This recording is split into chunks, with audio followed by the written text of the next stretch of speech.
কয়েকশো সিনেমার নাম একটানা দম বন্দোবস্ত বলে যেতে পারি। আমি বলতে পারি অর্জন বিজদাত লটারি মেডিকেশন প্রেম জন্য জ্বলন্ত বলে দশনা বিক্রি ছেলে দায়িত্ব লৌহ মানব বয়ানম বাসায় রক্তর বদলা রূপসিং আত্মবিশ্বাস বেদরে এরকম বলতে পারি আর কি। ওই সময় দেখা সিনেমা এগুলা। বড় স্বপ্ন নিয়ে আব্বা গোপালপুর দারুল উলুম আলিয়া মাদ্রাসায় ভর্তি করালেন। কোন ক্লাসে? মান আরাফা নাফসাহু ফাকাদ আরাফা রব্বাহু, যে তার নিজেকে চিনছে সে তার প্রভুকে চিনে ফেলছে। এটা তো আমি তো মানে কোরআন রিসার্চ করা মানুষ, পৃথিবীতে আমি সবচেয়ে বেশি ভালোবাসি আমার আব্বাকে।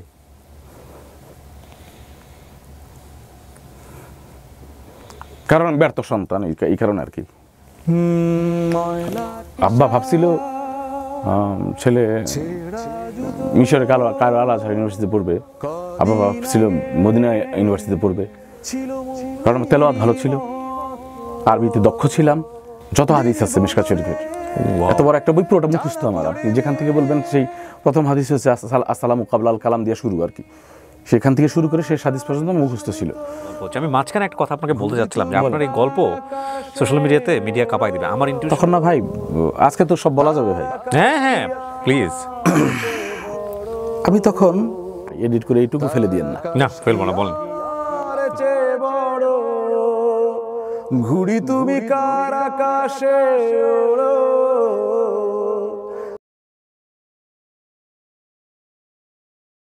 আসসালামু আলাইকুম প্রিয় দর্শক এবং শ্রোতা, আল্লাহ সর্বাবস্থায় আমাদের সবার মঙ্গল করুন, সব সময়ের মতো সেই দোয়া এবং শুভকামনা জানিয়ে শুরু করছি ব্র্যান্ডিং বাংলাদেশের অন্যরকম একটা এপিসোড। আমি আপনার নাম জানি, কিন্তু আমার অনুষ্ঠানের নিয়ম অনুযায়ী আপনার নামটা নিজের মুখে বলতে হবে। আমি লুৎফর হাসান, অনেকে লুৎফর রহমান বলে ভুল করে। পরিচয়টা আমি আপনার একটা পরিচয় তো নিশ্চয়ই আছে এই বছর এই বয়সে, সেটাকে আমি পরে আসবো। আমি তার আগে একটু জানতে চাই যে আপনার বয়স কত? এই দুদিন আগে 47 পার হয়ে গেল আর কি। You look very young. কোনো চুল পাকে নাই ভাই। আমার তো আপনার চেয়ে 3-4 বছরের জুনিয়র, কিন্তু তারপরে মোটামুটি সব চুল পেকে গেছে। জন্ম জেলা কোথায়? আমার টাঙ্গাইল। বাবা কি করতেন আপনার পেশায়? আমার বাবা সরকারি চাকরি করতেন, আর মা গৃহিণী। গৃহিণী হলেও উনি মানে অনেকের শিক্ষক আর কি। উনি কোনো জব করেনি, কিন্তু অনেকের শিক্ষক আর কি। উনি খুবই জ্ঞানী মানুষ। কয় ভাই বোন? আমাদের 3 ভাই। 3 ভাই। আপনি বড়? আমি বড়। খুব ছোটবেলায় লিখতে পারতাম, ছড়া লিখতে পারতাম, ছন্দে আমি কথা বলার চেষ্টা করতাম সেই সময়। কলকাকলি অনুষ্ঠানে তখন দেখতাম যে স্বরচিত কবিতা বাচ্চাদের পাঠাতে বলতো, বাচ্চাদেরই অংশগ্রহণ করতে হবে, যারা 5-6-এ পড়ে তাদের। আমি একদিন সাহস করে একটা ছড়া লিখলাম। হলুদ রঙের আমাদের ইনভেলাপ খুবই প্রিয়, আমাদের নস্টালজিয়ার একটা অন্যরকম ব্যাপার। ঢাকা কেন্দ্রে পাঠিয়ে দিতাম। পাঠাতে একদিন দেখি যে আমার নাম বলছে আমরা এখন যে ছড়াটি বলবো আমার নাম বলতেছে, আমার গ্রামের নাম বলতেছে। এবং আমি তখন আমি না মানে কাউকে যে সাক্ষী রাখতে পারছি। আমার মামা ছিলেন পাশে, কারণ রেডিওতে তো চলে যায়। হ্যাঁ, আমার পাশে মামা ছিল। সে চিৎকার করে উঠছে যে লুৎফরের কবিতা পড়ছে।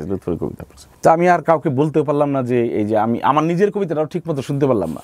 কোন ক্লাসের ঘটনা এটা? ক্লাস 5-এর ঘটনা। ওকে, প্রাইমারি স্কুল। হ্যাঁ, একাডেমিক পড়ালেখার বাইরে আমার এই যে দৌড়ঝাঁপের কারণে আমার বাবা আমাকে জোর করে মাদ্রাসায় ভর্তি করে দেন। ওকে, প্রাইমারি স্কুলের পরে? না, প্রাইমারি স্কুল থাকা অবস্থায়। আচ্ছা, মানে ফার্স্ট বয় তো সেকেন্ড হয়ে যাওয়ার পরে বলছে যে একে কন্ট্রোল করা যাচ্ছে না। উনি কোনো একজন হুজুরের সাথে ভালো সম্পর্ক ছিল, তো উনি বললেন যে, ওনার নামও আমার মনে আছে, ওনার নাম ছিল আবু বকর জামালি। ওনাকে জিজ্ঞেস করলেন যে ছেলেকে কি করা যায়, ও তো পড়ালেখা করে না এবং কি সারাক্ষণ তো এই রেডিও নিয়ে পড়ে থাকে। তখন আবু বকর জামালি সাহেব বললেন যে ওকে মাদ্রাসায় দিয়ে দেন। তখন আবু বললেন যে ওকে কি কওমি মাদ্রাসায় দেবো নাকি আলিয়াতে দেবো? উনি বললেন যে আপনি যেহেতু ওকে, ওর মা যেহেতু স্বপ্ন দেখে যে ইউনিভার্সিটিতে পড়বে ছেলে বড় হয়ে, তাহলে ওকে আপনি আলিয়া মাদ্রাসায় দেন, আলিয়া থেকে যাওয়ার সুযোগ আছে। এমন একটা মাদ্রাসায় ভর্তি করা হয় গ্রামের। ধরেন এইদিকে হচ্ছে মাদ্রাসা আর এদিকে হচ্ছে স্কুল। সকলে যাচ্ছে সে স্কুলের দিকে, আর আমি ওদেরকে ভেদ করে আমি চলে যাচ্ছি মাদ্রাসার দিকে। এবং সেটা টাঙ্গাইলের গোপালপুরের নবগ্রামে ঝিনাই নদীর ঘেঁষে একদম একটা শ্মশান ঘাট এবং একটা কবরস্থান। হিন্দু মুসলিম খুব মিলেমিশে থাকতাম আমরা। আর এই কবরস্থান এবং শ্মশান ঘেঁষেই হচ্ছে একটা টিনের ঘর, একটাই ছোট। এখন সেখানে বিল্ডিং হয়েছে, কিন্তু তখন একটাই ঘর, সেটা মাদ্রাসা, নবগ্রাম দাখিল মাদ্রাসা। সেইখানে মাদ্রাসার জীবন আমার শুরু হয়, এক নতুন পৃথিবীর সাথে আমি পরিচিত হই। সেখানে গিয়ে আমাকে সরাসরি ক্লাস 5-এ ভর্তি করা হয়। কারণ ওখানে গিয়ে আমি প্রথম পাইলাম হচ্ছে আরবি ব্যাকরণ, এ কোন পৃথিবী। আমি ছোটবেলা থেকে যেহেতু আব্বা ধর্ম ভীরু মানুষ, ধর্মপ্রাণ মানুষ, তো উনি আমাকে ছোটবেলায় কোরআনের পাঠটা দিয়েছিলেন। তো ফলে আমার আরবির সাথে একটা যোগাযোগ ছিল, যা পড়তাম আমার মুখস্থ হয়ে যেত। একটা অদ্ভুত একটা শক্তি ছিল, মানে যে টেন্স যেটা আর কি। আমি সেখানে গিয়ে দেখি যে মাজি মোজারে এগুলা পড়তাম, ফালা ফালু ফালাত ফালাতা ফালনা ফালতু ফালতু, এগুলা আমি বুঝে ফেললাম। তাই মাদ্রাসায় আমার এমন পারফরমেন্স শুরু হয় যে তখন মাদ্রাসায় ধর্মসভা হতো, এটাকে বলা হয় ইসালে সওয়াব মাহফিল। সেইখানে আমার কণ্ঠটা, তো আমি তো গলা ছেড়ে গান গাইতাম, নদীর পাড়ে বাড়ি যেহেতু। আমার গ্রামটা হচ্ছে ইংরেজি ইউ অক্ষরের মতো, এই দিক দিয়ে নদী এভাবে গেছে, এইভাবে গ্রামটা, আর এটার সামনে হচ্ছে মানে বিস্তৃত একটা বিল, মানে এক অসাধারণ জায়গা। তো এই বিলের মাঝখানে আবার কয়েকশো বছরের পুরনো একটা বট গাছ, আমি সেখানে গিয়ে বসে থাকতাম, অথবা নদীর পাড়ে বসে থাকতাম, সেখানে চিৎকার করে করে গান গাইতাম। তো মাদ্রাসা আসার পরে ইসালে সওয়াব মাহফিল, যেটা শীতের মধ্যে হলো ক্লাস 5-এর পরীক্ষার পর, সেই সময়ে মাদ্রাসায় সেখানে হামদনাদ গাইতে হবে। তা আমার মনে আছে যে আমি প্রথম গিয়েছিলাম কাজী নজরুল ইসলামের লেখা সুরে সেই সাহারাতে ফুটলো রে ফুল রঙিন গুলে লালা, এইটা যখন আমি গাইলাম, গাওয়ার পর দেখলাম যে সবাই আমাকে নিয়ে একদম মাতামাতি করছে। আমাকে আবারও মঞ্চে তুলে দেওয়া হলো আরেক হুজুরের বক্তব্যের আগে। আমি দেখলাম যে আমার জড়তা ভেঙে যাচ্ছে, কিন্তু আমার গান আর মনে নাই। কিন্তু ওই যে একবার শুনেছিলাম যে দুঃখের দিনের দরদি মোর নবী কামলিওয়ালা, আমার এখনও মনে পড়ে যে আমি এত উজাড় গলায় গিয়েছিলাম, দেখেছি সবাই ইমোশনাল হয়ে গেছে এই গান শুনে। তো ক্লাস 7-এর বছর থানা শহর থেকে একজন হুজুর আসেন, যে উনি কোরআনের সহিহ কোরআন শিক্ষা দিতেন। আচ্ছা, সেটাতে আমার এমন পারফরমেন্স থাকে, ফার্স্ট হয়ে যায় আর কি। আমার তেলাওয়াত শুনে মানে তিনি এত মুগ্ধ হন, বললেন যে তোমার আব্বাকে বললেন যে ওকে আসলে গ্রামের মাদ্রাসা ওকে মানায় না। আমাদের উত্তর টাঙ্গাইলের সবচেয়ে বিখ্যাত মাদ্রাসা যেটা গোপালপুর আলিয়া মাদ্রাসা, যেখান থেকে মেডিকেলে, বুয়েটে, ঢাকা ইউনিভার্সিটি, বিভিন্ন ইউনিভার্সিটিতে বিভিন্ন স্টুডেন্টরা যাচ্ছে, তো বলে যে তুমি গোপালপুর আলিয়া মাদ্রাসায় ভর্তি হও। তখন আমাকে বড় স্বপ্ন নিয়ে আব্বা গোপালপুর দারুল উলুম আলিয়া মাদ্রাসায় ভর্তি করালেন। কোন ক্লাসে? ক্লাস 8-এ। গোপালপুর থানা শহরের প্রাণ কেন্দ্রে না, একটু উপশহর আর কি বলা আছে, সেখানে মাদ্রাসার হোস্টেল আভঙ্গি নামক একটা জায়গায়। সেইখানে হোস্টেলে আমি গেলাম প্রথম। বাবা মার সাথে থাকতাম, আব্বা প্রচুর মারধর করতেন, ওই যে দুষ্টামি করতাম দেখে। কখনো কখনো বাড়ি থেকে পালিয়ে যেতে চাইতাম, কিন্তু দেখলাম যে হোস্টেলে আসার পরে আব্বার মার আমি খুব মিস করছি। মায়ের মানে আঁচলে মুখ লুকিয়ে যে কাঁদছে, মা আমাকে বাবা মারছে, শাসন করছে, এই জন্য এগুলো মিস করছি। আমার হোস্টেলে আমার মানে ভাল লাগতেছিল না। কিন্তু এই হোস্টেলে গিয়ে আমি বুঝলাম যে আসলে আমি একদম মুক্ত হয়ে গেলাম। আমাদের থানা শহরে 2টা সিনেমা হল ছিল, একটা আমাদের মাদ্রাসা ঘেঁষে, মানে একেবারে গোপালপুর আলিয়া মাদ্রাসার সাথেই কাকলি সিনেমা হল। অনেকে অবাক হয় যে আমি ধরেন কয়েকশো সিনেমার নাম একটানা দম বন্ধ অবস্থায় বলে যেতে পারি, একটানা মানে বলে কিছু বাদ দেননি আর। হ্যাঁ, তো আমি সিনেমা দেখা শুরু করলাম, মাদ্রাসায় পড়া পাশাপাশি সিনেমা দেখা। প্রতি সপ্তাহে আমি 2টা করে সিনেমা দেখতাম। সমস্যা হতো না মানে হুজুরদের জায়গা থেকে? আমি তো মানে পালায় পালায় দেখতাম, সেই পালানোর গল্পগুলো ভয়াবহ। এটা আমি নেশাগ্রস্ত হয়ে পড়লাম, যে সিনেমা দেখতে দেখতে আমি পাশের থানায় চলে গেলাম সিনেমা দেখতে। মানে আমাকে যে টিফিনের টাকাটা দিত আব্বা, সেই টাকাটা জমায় আমি খালি সিনেমা দেখতাম। আমার আর কোনো কাজ ছিল না, সিনেমা দেখতাম। আমার রুল নম্বর ছিল গেলো পেছনের দিকে। ওকে। তো এখন আব্বা খুব চিন্তিত, আমাকে ক্লাস 9-এ দিয়ে দিল সায়েন্স। এখন আমার কথা হচ্ছে যে আমি সায়েন্স কেন পড়বো, আমি এত পড়ার কি আছে। মনে পড়ে খুব আমার জয়নাল স্যারের কথা, সবাইকে বলছে এইম ইন লাইফ পড়াচ্ছিলেন। তো জয়নাল স্যার বলছেন সবাইকে কে কি হতে চায়। তা আমি সবাই বলছে ডাক্তার, ইঞ্জিনিয়ার, মাদ্রাসার ছেলেরা বললো মুহাদ্দিস, মুফাসসির, প্রফেসর, এগুলো বলতো। মানে আমাদের সিনিয়ররা যা হতো আর কি, ওই ব্যাপারগুলো বলতো। আমি বলছিলাম যে আমি কাজী নজরুল ইসলাম হতে চাই। তত কিছু বুঝতাম না, মানে অর্থাৎ সব্যসাচী হইতে চাইছিলাম, যে আমি সব করব, চাকরি বাকরি করবো না, আমি সব করবো, আমি এই শিল্প সাহিত্যের সব করবো, আমি এমন কিছু নেই যা করবো না। তো ওটা শুনে সারা ক্লাস হো হো করে হেসে দিয়েছিল। আমার মনে আছে স্যারের কথা আমার খুব মনে পড়ে, জানা স্যার আমার টেবিলে জোরে একটা থাপ্পড় দিলে, বলে চুপ করো। নজরুল কি জানতো যে সে নজরুল হবে? তো আমাদের লুৎফর যে কিছু হবে না এটা তোমরা কেন কীভাবে বলো? হইতে হতে পারে, হাসো কেন? তো আপনি যেহেতু ধারাবাহিকভাবে বললাম, আমি জয়নাল স্যারের এই পার্টটা রেখে গেলাম। এটার এটা সমাপ্তিটা অসাধারণ। ওকে, এটা মানুষের জানতে হবে, এটা দুর্ধর্ষ এক গল্পের সমাপ্তিটা আর কি। এটা আমি এখানে রেখে গেলাম, যেটা পরবর্তীতে 20 বছর পরে কি হয়েছিল। তো পরবর্তীতে আব্বা খুবই চিন্তিত যে এই ছেলেকে মাদ্রাসায় খালি সিনেমা দেখে। প্রতিটা সিনেমা দেখতে গিয়ে আমার বিচিত্র অভিজ্ঞতা হতো, কারণ আমার কাছে টাকা থাকতো না, আমি আবার চুরিও করতাম না। আব্বা আমাকে দুধ খাওয়ার জন্য টাকা দিতেন। রঞ্জিত মিষ্টান্ন ভাণ্ডার আমাদের কাকুলি সিনেমা হলের অপোজিটে ছিল, সেইখানে দুলাল নামে আমাদের গ্রামের একজন কর্মচারী ছিল। দুলাল ভাইয়ের কাছে আব্বা টাকা দিয়ে যেত, যে লুৎফর প্রতিদিন এসে জোহরের নামাজের পর ক্লাস শুরু হওয়ার আগে এখান থেকে দুধ খেয়ে যাবে 1 গ্লাস করে। তো সেটার দাম ছিল 4 টাকা। তো সিনেমাতে থার্ড ক্লাসে লাগতো হতো 6 টাকা, সেকেন্ড ক্লাসে লাগতো 8 টাকা, ফার্স্ট ক্লাসে লাগতো 10 টাকা, আর ডিসিতে লাগতো 12 টাকা। তো আমাদের ডিসির দরকার নেই, আমি সেকেন্ড ক্লাসে সিনেমা দেখতাম। দুধ না খেয়ে 2 দিনের টাকা দিয়ে কীভাবে নিতাম, আমি যে দুলাল ভাইকে যা বলতাম। আমি আবার শহরে এসে কিছু তখনই আর কি একটু মাস্তান টাইপের ছেলে পেলে যেগুলো শহর নিয়ন্ত্রণ করে, ওদের সাথে আমার এক ব্যাপক সম্পর্ক হয়, কারণ গান গাইতে পারতাম যে। সম্পর্ক হওয়ার ফলে দুলাল ভাই আমাকে একটু ভয় পাইতো। আমি দুলাল ভাইকে বলতাম যে আমি দুধ খাবো না, যে টাকাটা দিয়ে যায় আব্বা এই টাকাটা তুমি আমাকে দিয়ে দিবা। বলছে যে যদি আমি বললাম যে দুধ তুমি খাও, তোমার খাওয়ার কথা না, দুধ আমার খাওয়ার কথা, আমারও তুমি টাকা দিয়ে দিবা। তো দুলাল ভাই সেই টাকা আমাকে দিয়ে দিত। আমি সেই টাকা দিয়ে মানে সপ্তাহে তো 6 দিনের টাকা দিত, আমি আরামে 3টা সিনেমা দেখতে পারতাম ওই টাকা দিয়ে। তো সিনেমা দেখতে দেখতে আমি হলের ভেতর থেকে আমি প্রতিটা গান মুখস্থ করে ফেলতাম। এবং আমার একটা অভ্যাস ছিল যে সিনেমায় কী কী লেখা ওঠে ক্রেডিট লাইনটা দেখতাম। আবহ সঙ্গীত, রূপসজ্জা, গীত রচনা, এগুলো আমি দেখতাম।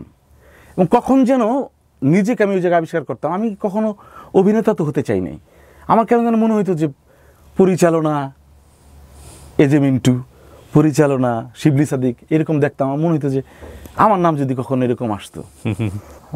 ফুপা ছিলেন থানা শহরে থাকতেন, তো উনি ওনার বন্ধুবান্ধব নিয়ে সিনেমা দেখতে গেছেন। আমার মনে আছে সিনেমাটার নাম উত্থান পতন, সুজন খোকনের সিনেমা। রুবেল ছিলেন। আমি তো ক্লাস 8-এর বছর আমি হোস্টেলে, সেই সময় বন্ধুদের পাল্লায় পড়ে ডিসেম্বরের 4 তারিখ 92 সালের ডিসেম্বরের 4 তারিখে আমি সিগারেট ধরি। ওকে, সিগারেট খাওয়া শুরু করি। এবং সিগারেট খাওয়ার সবচেয়ে প্রিয়তম জায়গা ছিল হচ্ছে সিনেমা হলের দোতলায়। মাদ্রাসা থেকে বেরিয়েই দোতলায় গিয়ে করতাম। মাদ্রাসার পাশে একটা পুকুর ছিল, সেখান থেকে কুলি করে লেবুর পাতা রাখতাম কাছে, আমি লেবুর পাতা চিবাইতাম, কেউ টেরও পাইতো না। মানে সিগারেট নিয়ে ঢুকছি, ম্যাচ দরকার, ম্যাচ নিয়ে আসতে পারিনি, কারণ পাশে কে বসে আছে তার দেখিনি। অন্ধকার, তো সিনেমা তো ঘুটঘুটে অন্ধকার, গ্রামে মফস্বল সিনেমা হল যেরকম। আমি তখন গান হচ্ছে, আমরা সিগারেট ধরাইতাম মূলত যখন গান শুরু হইতো, ফাইটিংয়ের সময় না। ফাইটিংয়ের দৃশ্যগুলো খুব মন দিয়ে দেখতাম, গানের সময় তো গানটা শুনতাম, অতটা দেখতাম কম আর কি। তো পাশে যিনি আছেন আমি তাকে বলছি যে ভাই ম্যাচ আছে। সিনেমা হলের ভেতরে সিগারেট খাওয়া যেত, ম্যাচ আছে। তো উনি আমাকে চিনে ফেলছে, উনি আমার বলছে আছে বলে আমার যখন এইভাবে মানে লাইটার ছিল দিল, আমি দেখি আমার ফুপা। শেষ। আমি সিনেমা হল থেকে আস্তে করে বেরিয়ে গেলাম। তারপর আব্বা আমাকে প্রতিবার সিনেমা দেখতে গিয়ে কিন্তু ধরা খেতাম আমি। তারপরও দেখতেন? হ্যাঁ, প্রতিবারে ধরা খেয়েছি এবং প্রতিবার মার খেতাম। আমাদের বাড়ির সামনে একটা জাম গাছ ছিল, আব্বা আমাকে ওই জাম গাছের সাথে বেঁধে রাখতেন। এবং যখন স্কুল ছুটি হতো, মেয়েদের স্কুল যখন ছুটি হতো, সেই সময়টাতে আব্বা আমাকে নিয়ে বাঁধতেন আর কি ওখানে, যাতে আমার লজ্জা হয়। তো সেই জাম গাছের কাছে, জাম গাছ আমার একটা অদ্ভুত একটা সঙ্গী, তো বেঁধে রাখতেন। মেয়েরা হি হি করে হি করে হাসতো, আমার হাসুক। তো তারপর আমি সিনেমা দেখতে ভুল করতাম না। সিনেমা দেখে ধরা খাওয়ার মূল কারণ, সিনেমা দেখে যখন বাড়ি যেতাম, যাওয়ার পরেই আব্বা প্রতিদিন আমি মাদ্রাসা থেকে ফেরার পরে আব্বা আমার গা শুকিয়ে দেখতেন। ওই সিনেমা হলের একটা স্মেল থাকে, গন্ধ থাকে, বলতেন যে সিনেমা দেখছে। একদিন একটা ঘটনা ঘটে, শরাফাতুল্লাহ হুজুর নামে আমাদের একজন হুজুর ছিলেন, তিনি পড়াতেন আমাদের ফিকাহ শাস্ত্র বলে একটা আছে, ফিকাহ পড়াতেন আমাদের, জটিল বিষয় আর কি, ইসলামের মাসলা মাসাইলের ব্যাপার আর কি। তো সেটা আমি যেন ভালোভাবে রপ্ত করতে পারি, এই জন্য ওনাকে দিলেন যে প্রাইভেট পড় তুই। তো আমি যাইনি। একদিন সিনেমা আমার তো মান্নার একটা সিনেমা আছে, সিনেমার নাম আন্দোলন, মমতাজ রহমান আকবরের আন্দোলন। এই সিনেমা দেখতে হবে, চন্দ্র সূর্য সবই আছে আগের মতো, সামিনা চৌধুরীর যে গান আছে সিনেমাতে, সেইটা আমি হুজুর বলে দিছি আব্বাকে, কারণ আব্বার অফিস ছিল থানা শহরেই। তো আব্বাকে বলে দেওয়ার পর আব্বা বাড়িতে যাওয়ার পর দেখি খুব ভালো ব্যবহার করতেছে, খাওয়াচ্ছে সুন্দর করে, খাই একসাথে। বলছে কই গেছিলে আজকে? আমি তখন বুঝছি যে ঝামেলা হবে। আমি আমার বন্ধুর কথা বলে ফেলছি, আমি বললাম যে মুকুলের ওখানে গেছিলাম। মুখলেস ডাক না, মুখলেসুর রহমান মুকুলের বাসা। আচ্ছা ঠিক আছে। আব্বা দেখলাম যে বাইরে বের হইল। আব্বা যে সাইকেলটা নিয়ে মুকুলদের বাসায় গেছে সেটা আমি জানি না। মুকুলের বড় ভাইয়ের সাথে আব্বার ভীষণ ভালো সম্পর্ক। বলছে যে লুৎফর কি আজকে সারাদিন আসছিল? না, সারাদিন আসে নাই। আব্বা আবার বাড়িতে আসছে, আমাদের বাড়ি থেকে 3 কিলোমিটার শহর। বাড়িতে এসে বলছে যে তুই মুকুলের ওখানে যাস নাই, আসলে গেছিলি কই? আমি তখন বলছি যে আমি আতাউরের বাসায় গেছিলাম। আসলে আব্বা আমি আপনার বলতে সাহস পাইনি, কারণ আতাউর একটু গান টান শোনে, যদি মাইন্ড করেন এই জন্যে। আব্বা আতাউরের বাসায় গেছে। তখনই আমার সাক্ষ্য নিয়ে আবার আতাউরের বাসায় গেছে। আতাউরের বাবার সাথে আবার ভালো সম্পর্ক গেছে। বলছে না না না, আতাউর তো মাদ্রাসায়, ও তো আসে নাই। তারপর আব্বা আসছে, বলছে আসলে গেছিলি কই তুই, সত্য করে বল। আমি বলছি যে আসলে আব্বা আমি যে ছেলেটার নিশানা পাবে না আব্বা, এরকম এক ছেলের কথা বলছি। আব্বা আমার বললেন যে চল ওর বাড়িতে যাবো, তোর সাথে নিয়ে। বাড়িতে গেল, মাঝ রাস্তায় বাড়িতে যাওয়ার জন্য রেডি হইলো আর কি। মাঝ রাস্তা ভুয়ারপাড়া নামে একটা জায়গা আছে আমাদের গ্রাম এবং থানা শহরের মাঝখানে। সেইখানে গিয়ে আমি বললাম যে আব্বা আমি আব্বার সাইকেলের পিছনে বসে আছি। আমি বললাম যে আব্বা আমি আসলে কোথাও যাইনি, আমি ক্লাসে যাইনি, তুই গেছিলি কই? আব্বা আমি সিনেমা দেখতে গেছিলাম। আমাকে 17 বা 18 বার মারলো আর কি, সাইকেল দিয়ে বাড়ির দিকে নিয়ে আসতে আসতে। একটু করে রাগ উঠে আবার বলছে নামায় আবার মার। আবার রাগ উঠে আবার সাইকেল ব্রেক করে, বলছে নাম, আবার মার। পারতে অনেক চেষ্টা করছে। আপনি অনেক ইয়ে ছিলেন, সাধারণত মায়ের খেতে দৌড় দিয়ে পালানোর কথা, আপনিও পালাতেন না? না না না। ও আরেকটা ব্যাপার হচ্ছে যে আপনি যে প্রশ্ন করলেন যে মায়ের দিয়ে পালানোর যে ব্যাপারটা, আমি মনে হয় পৃথিবীতে এরকম সন্তানকে যে মারধর করছে আমি কিছুই বলতেছি না। এবং বাড়ির পরে যে খাবার সময়টা আবার আব্বার সাথে বসে আমি খাইতাম, আব্বাকে ছাড়া আমি খাইতে পারতাম না। অদ্ভুত। আমার কেন মনে হয় আমি আব্বাকে ছাড়া ভাত খাবো না, কাইন্ড অফ অন্যরকম। বাবা বেঁচে আছে? হ্যাঁ। আচ্ছা, আলহামদুলিল্লাহ। অন্যরকমের অ্যাটাচমেন্ট। হ্যাঁ, তো 17-18 বার মারছে তো। হ্যাঁ, তারপর আসলাম, এসে আব্বার সাথে ভাত খাইলাম। আমি আব্বাকে ছাড়া খাইতে পারতাম না। এটা একটা বড় ব্যাপার। এবং আব্বাকে নিয়ে কথা বলতে গেলে আমার সমস্যা হয়, কারণ পাগলের মতো ভালোবাসি আমি। পৃথিবীতে আমি সবচেয়ে বেশি ভালোবাসি আমার আব্বাকে।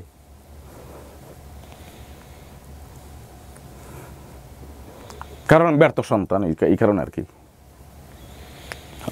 আব্বা ভাবছিল ছেলে মিশরের কায়রো আল আজহার ইউনিভার্সিটিতে পড়বে, আব্বা ভাবছিল মদিনা ইউনিভার্সিটিতে পড়বে, কারণ আমার তেলাওয়াত ভালো ছিল, আরবিতে দক্ষ ছিলাম।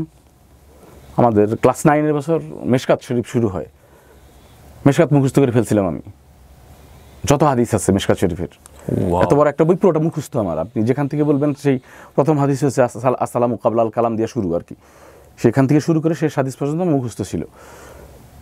তো আবার দেখতো আমাকে যে আমি সূরা বাকারা ছিল আমাদের ক্লাস 9 শুরু হয়েছিল, সূরা বাকারা দিয়ে, সূরা আল ইমরান এবং সূরা বাকারা 9-10 আমাদের সিলেবাসে ছিল। আমি তুখর ছিলাম আর কি, আলহামদুলিল্লাহ। আমি সূরা বাকারার যে ব্যাখ্যা, যে তাফসির যা কিছু ছিল, যত রকমের তাফসির ছিল সব আমি কালেক্ট মুখস্থ করে ফেলছিলাম। পরবর্তী দাখিল পরীক্ষায় আমি সব সাবজেক্টে আমার খুব ভালো ভালো ব্যাপার ছিল আর কি, যে মুখস্থ বিদ্যা আমার এত ছিল যে উচ্চতর গণিতে আমি যদি খালি একটু ডাক এদিক সেদিক করে দিত আমি হয়তো ফেল করতাম, তাহলে আপনার সামনে বসে আমাকে কথা বলতে হইতো না। আমি এত মুখস্থ করেছিলাম যে আমাদের বই থেকে আসছিল, ফলে আমি 81 নাম্বার পাইছিলাম লেটার মার্কস আমার উচ্চতর গণিতে মুখস্থ করে। আব্বা খুব খুশি। আব্বা তো ভেবে নিয়েছিল এই ছেলে তো পাস করা অসম্ভব, এটা অসম্ভব, এই ছেলে পাস করবে না। মানে মেধা ছিল, অনেক ব্রেনটা ভালো ছিল। কোরআন হাদিস বা আরবি প্রথম পত্র, আরবি দ্বিতীয় পত্র, এগুলোতে ভালো নাম্বার পাই। তো এটাতে পাওয়াতে আব্বা খুব খুশি হয় যে এই ছেলেকে আমি উচ্চশিক্ষায় নিয়ে যাব আর কি। আব্বার স্বপ্ন ছিল এটা। তারপর আব্বা আমাকে দাখিল পরীক্ষার পর আমাকে পাঠিয়ে দিলেন তাবলিগে পাঠিয়ে দিলেন। কিছু চিনি না, ঢাকায় এসে কাকরাইল মসজিদ এসে ততদিন আমি কিন্তু অনেক সিনেমা দেখে ফেলেছি। মানে ধরেন অর্জন বিজদা, এই আমি বলতে পারি অর্জন বিজদাত লটারি ম্যারিগেশন প্রেম জন্ম জ্বলন্ত বলে দশনা বিকেরে ছেলে দায়িত্ব লোহ মানব বয়ানম বাসাইনের সঙ্গে রক্তর বদলা রূপসিং আত্মবিশ্বাস বেদরে এরকম বলতে পারি আর কি, ওই সময় দেখা সিনেমা এগুলা। তাবলিগে পাঠিয়ে দেওয়ার পর আমি আসলাম ঢাকায়, এসে কাকরাইল মসজিদ মার্কাজ, সেখান থেকে একটা দলের সাথে আমাকে পাঠিয়ে দেওয়া হলো পটুয়াখালীতে। আমাকে দেখে তো আমি যখন ফিরলাম আমাকে দেখে তো সব মানে হয়ে গেলো যে কাকে দেখছি। আমি পাগড়ি পরে একদম জব্বা পরে আমি আমার দাওয়াতি কার্যক্রম শুরু করলাম। দেখেন, আমার কাছে মনে হয় যে আমরা তো অনেকেই নিজেদেরকে অনেক বেশি পাপী মনে করি। আমি পাপী কিন্তু সৌভাগ্যবান বান্দা। এই কারণেই আল্লাহ আমাকে দিয়ে কিছু কাজ করাইছেন আর কি। আমাদের মসজিদে সাধারণত সেই সময়ে গ্রামের মসজিদগুলোতে শুধু শুক্রবারের জামাত হতো, পাঞ্জেগানা জামাত অনেক মসজিদেই হতো না সেই সময়। তা আমি তাবলিগ থেকে ফিরে যাওয়ার পর আমাদের নবগ্রাম যে মধ্যপাড়ার যে জামে মসজিদটা, ছোট সেই 300-400 বছর আগের একটা মসজিদ আর কি, প্রাচীন স্থাপত্য। তো সেখানে আমি দেখলাম শুক্রবার না, আমি তো দীক্ষা নিয়ে আসলাম 5 ওয়াক্ত নামাজ জামাতে পড়তে হবে। আমি গিয়ে আজান দেওয়া শুরু করলাম এবং লোক ধরে এনে, হাতে পায়ে ধরে এনে বুঝাইলাম যে মানে নামাজটা পড়তে হবে জামাতে। আমি জামাত স্টার্ট করলাম ফজর থেকে শুরু করে এশা পর্যন্ত, এবং আমি ইমামতি করতাম, মুয়াজ্জিনও আমি, ইমামও আমি। তো আজকে সেখানে বাংলাদেশের অন্যতম একটা আধুনিক মসজিদ, পাঞ্জেগানা নামাজে সেখানে মানুষের জায়গা দেওয়া যায় না, ওই মসজিদটাতে আমি যেটাতে শুরু করছিলাম। এবং ওই মসজিদটা তো ছোট মসজিদে হবে না। সেই সময়ে আমার মনে আছে যে 95 সালের একটা ঘটনা বলি, যে মসজিদটা ভাঙতে হবে, কারণ হচ্ছে যে বড় করতে হবে মসজিদ, এই ছোট মসজিদে হচ্ছে না, জায়গা ছিল মসজিদের অনেকখানি, এখন বড় মসজিদ করবে, টাকা পাবে কই। আমি লুৎফর হাসান গ্রামের এই মাথা থেকে ওই মাথা পর্যন্ত সাইকেল নিয়ে সাইকেলের ভিতরে বস্তা নিয়ে ধান উঠাইতাম, চাল উঠাইতাম, যে যা দিত সেটা উঠাইতাম, উঠে তারপরে শুক্রবার দিন সবাইকে বলতাম যে কে কী দেবেন, কিভাবে কার ফসলের কতটুকু দেবেন, এগুলার একটা শুরু করি আমি আর আব্বা। এবং মসজিদের কাজ শুরু হয় আলহামদুলিল্লাহ। ওই মাটি কাটারটাও শুরু হয়েছিল আমাকে দিয়ে, জামাতের প্রথম আজানটা আমাকে দিয়ে, ইমামতিটাও আমাকে দিয়ে। ভাগ্যক্রমে তখন একটা রমজান মাস আসে, সেই রমজান মাসে আমার মনে হলো যে আমি যা জানি তা কেন মানুষকে জানাবো না। তখন আমি কোরআন শিক্ষা দেওয়া শুরু করলাম, সহিভাবে কোরআন। আমি দেখি যে সূরা ফাতিহাটাই সঠিকভাবে বলতে পারতেছে না, এরকম লোক আছে। হ্যাঁ, গ্রামে তো না, যারা খুব শিক্ষিত তারা বলতেছে আলহামদু বলতে পারতেছে না, আলহামদু বলতেছে। এখন লিল্লার পরে কয় আলিফ টান দিবে, রহমানি কয় টান দিবে, বা 4 আলিফের টান কোন জায়গায়। এখন সূরা আসরের মধ্যে ধরেন এখন ইরা যা কয় 4 আলিফ টান, সেটা টানটা কিভাবে দিবে, কোন গতিতে পড়লে কতটুকু টানতে হবে, এটা আমার মনে হয় আমি একা জেনে কি করব। তখন আমি প্রথম শিখাইলাম আব্বাকে। আব্বা আমার প্রথম স্টুডেন্ট। সেই থেকে আব্বার সাথে আমার চূড়ান্ত এক প্রেমময় সম্পর্কের যাত্রা শুরু। এই আব্বা যে আমাকে এত মারছে, এটা আমার ওটা তখন বিশ্বাসও হইতো না আর কি। এবং কি আব্বা কোনোদিন আমাকে পেছনে রেখে আছে, আব্বা জোর করে আমাকে ঠেলে দিত, তুই পড়া নামাজ। এটা এই স্মৃতিটা আমার বাবার সাথেও আছে। হ্যাঁ, তো এইটা হওয়াতে যেটা হয়েছে যে পরবর্তীতে আমার অনেক স্টুডেন্টই ভালো কারি হয়ে যায় আলহামদুলিল্লাহ। তো অনেক স্টুডেন্ট পড়িয়েছেন আপনি? হ্যাঁ হ্যাঁ, অনেক অনেক অনেক প্রচুর। ওই যে আবার মানে তাবলিগের ব্যাপারটা আমি আবার ছন্দ ধরে রাখতে পারলাম না। কুল্লু শাইউনিয়ার জিওইলা আসলি একটা কথা আছে, প্রত্যেকেই তা মূলের দিকে ধাবিত হয়। আমি গিয়ে আবার সেই সিনেমা দেখা শুরু করলাম। পথভ্রষ্টতা আর কি আব্বা বলে আমাকে। সালমান শাহর সিনেমাগুলো জনপ্রিয় হচ্ছে, সুপার ডুপার পপুলার। আর তখন তো ওটা দেখতেই হয়, দেখছি। তখন বড় হয়ে গেলাম, কেমন জানি মনে হলো যে গা ঝেড়ে বড় হয়ে গেছে, বয়সন্ধিকালের সময়। হ্যাঁ হ্যাঁ, তো বড় হয়ে গেছি তখন। বিশ্ববিদ্যালয়ে ভর্তি পরীক্ষার সময় আমি আমার স্বপ্ন ছিল যে আমি ঢাকা ইউনিভার্সিটিতে পড়বো। সেটা এখন আমি ঢাকা বিশ্ববিদ্যালয়ের পাশ দিয়ে গেলে আমার বুক মোচড়ায় আর কি, খুব আমার কষ্ট লাগে, আমি এখানে পড়তে পারিনি। তখন আমি রাজশাহী ইউনিভার্সিটিতে ভর্তি পরীক্ষা দিলাম, অনেক সাবজেক্টেই আমার হইলো, কিন্তু আব্বার কথা একটাই, পড়লে ইসলামিক স্টাডিজে পড়তে হবে। আমি ঘুরে ফিরে আপনি আমার মাদ্রাসায় দিতেছেন, প্রচুর ইসলামিক স্টাডিজে পড়তে হবে। তো সেই সময় রাজশাহী ইউনিভার্সিটিতে ভর্তি হইলাম, হওয়ার পরে বলতেছে যে সাবজেক্টে ভালো করাটাই বড় কথা। তো সাবজেক্টে তো বললো ইসলামিক স্টাডিজ। এখন বিশ্ববিদ্যালয়ে গিয়ে দেখি যে সত্যি কথা যেটা, এখন কি অবস্থা দেশের আমি জানি না, আমাদের সময়ে সাবজেক্ট ধরে ধরে মেয়েরা মূল্যায়ন করতো। তখন তো ভাই প্রেমের বয়স, দেখতাম যে কোন সাবজেক্ট, ট্রেনে যাচ্ছি, ধরেন ট্রেনে যাচ্ছি সিরাজগঞ্জ শহর থেকে, নদী পার হয়ে সিরাজগঞ্জ থেকে আমরা ট্রেনে উঠতাম। হ্যাঁ, এখন তো সেতু পূর্ব স্টেশন, সেই সময় তো আমরা নদী পার হইতাম নৌকায়, তারপর ওই পার গিয়ে সিরাজগঞ্জের ট্রেনের জন্য অপেক্ষা করতাম, তারপরে আমরা যাইতাম পদ্মা সম্ভবত ছিল। যখন ট্রেনে যাইতাম, ট্রেনের ব্যাপারই তো থাকতো আলাদা, যে সব স্টুডেন্টরা উঠতো, তখন আমি গান গাইতাম, খুব ভালো গাইতাম তখন গান। শুরু ইউনিভার্সিটি ফার্স্ট ইয়ার না, তো গান গাইতেছি, গান গাওয়া শেষে সব মানে ভিড় করে ফেলতো আমাকে, আই কি গলা, কি দারুণ গাচ্ছে। আর্কের গান গাইতাম খুব, বা খালিদ ভাই এবং হাসান ভাইয়ের গান বেশি গাইতাম, অথবা বাচ্চু ভাইয়ের। তখন